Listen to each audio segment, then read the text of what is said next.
initial opening remarks where she was reading out the discussion around this topic in the college.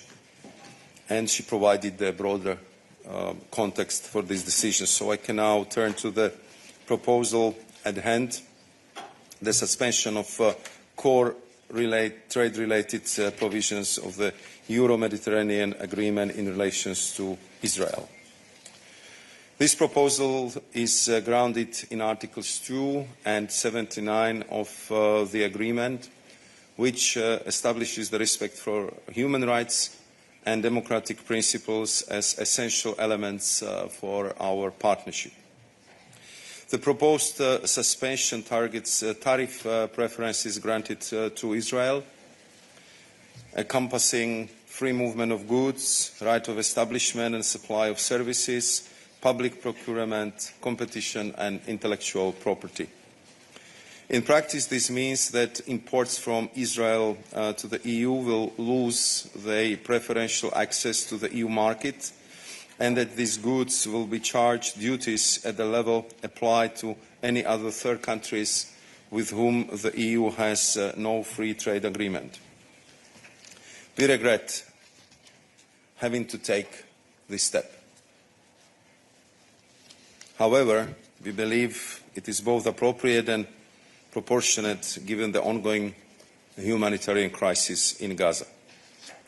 The Council will decide on this measure by qualified majority, while the European Parliament will be duly informed. Now turning to the trade relationship between EU and Israel. Total trade in goods in 2024 amounted to 42.6 billion euros. The EU remains Israel's #1 trading partner. In 2024, the EU accounted for the 32% of Israel's total trade in goods.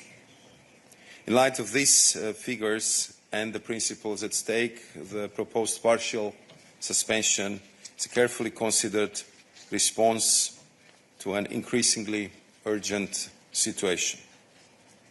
Let me reiterate that since the atrocities of October 7, the world has witnessed unimaginable suffering. The European Union immediately condemned in strongest terms Hamas' indiscriminate attacks across Israel and expressed solidarity with Israel's right to defend itself. Sanctions against Hamas swiftly followed. The President of the Commission, together with the President of the European Parliament, been among the first political representatives to be there on the ground.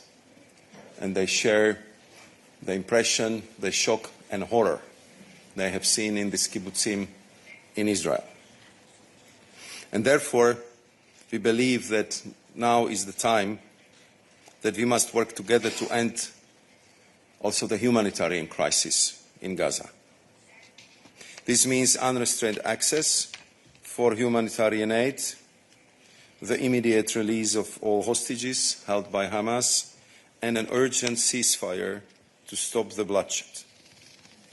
Ultimately, Israel needs real security, and the Palestinian people need real dignity. Thank you. Thank you, Commissioner Sefcovic, and Commissioner Suica to present the other element of the package of measures. Thank you, Commissioner. Thank you very much. Good afternoon to everybody. As Maros already said, the situation in Gaza and in the West Bank is unacceptable.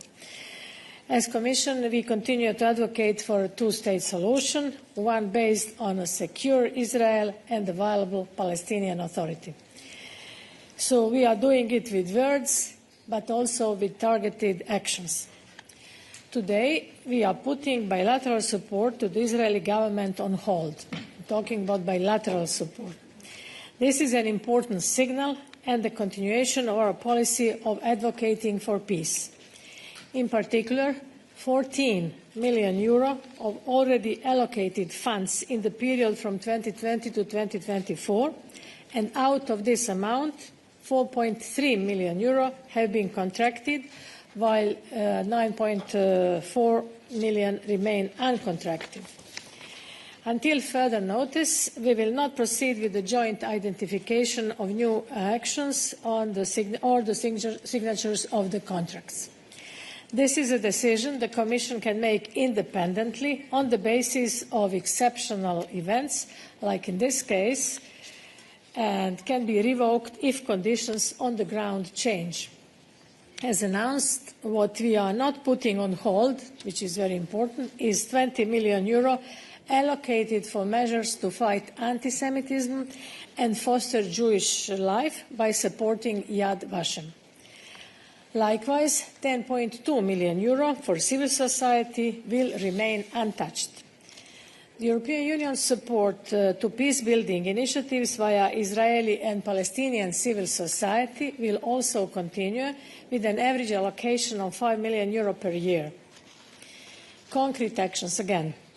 To do our part in sustaining the two-state solution and making it possible, we continue supporting the Palestinian Authority and their reform process. We will provide, as already announced, 1.6 billion over the next 2 years under our multi-annual comprehensive support program to the Palestinian Authority.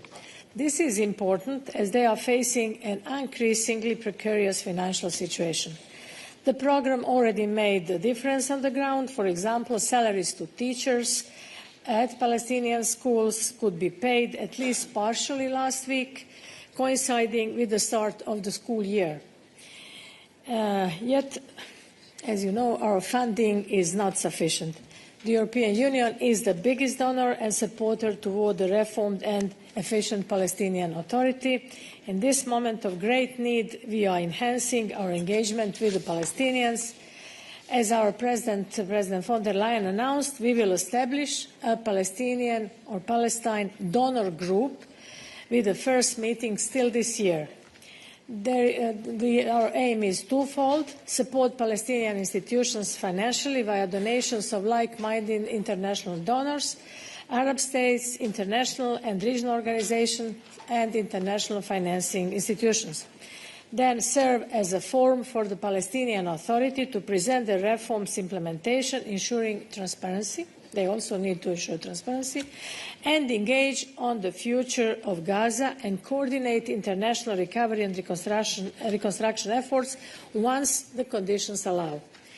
In terms of governance, the Palestinian Ministry of Planning and International Coordination and the Commission would co-chair this group.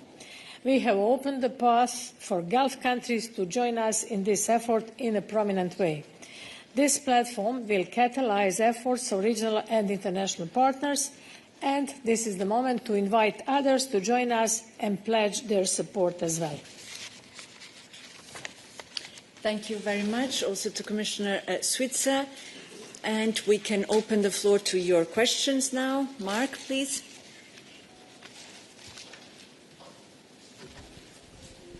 Good afternoon, Mark Peperkorn, Volkskrant. It's a question, I think, for Commissioner Sefcovic.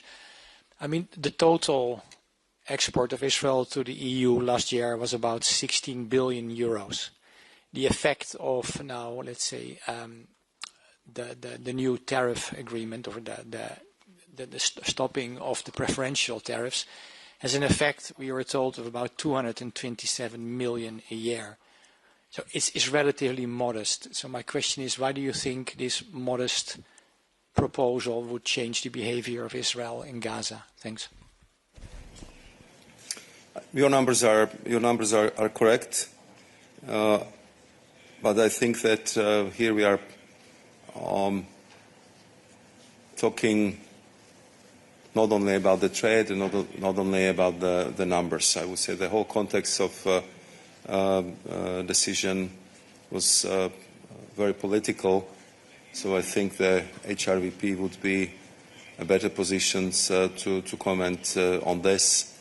But you also heard the President of the European Commission be very clear on this particular element when she was addressing the peoples of Europe European Parliament members in the State of the Union.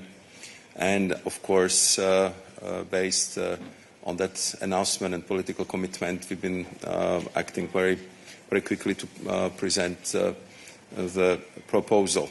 I think there was strong expectations that European Union have to use the tools at its disposal to address the humanitarian crisis in the Gaza, to make sure that not only we provide the humanitarian aid, but the humanitarian aid actually will be delivered to Gaza, to the people who would need it. But I believe that two of my colleagues are better positions to further elaborate on this question. Would you like to come in? Not necessarily. No.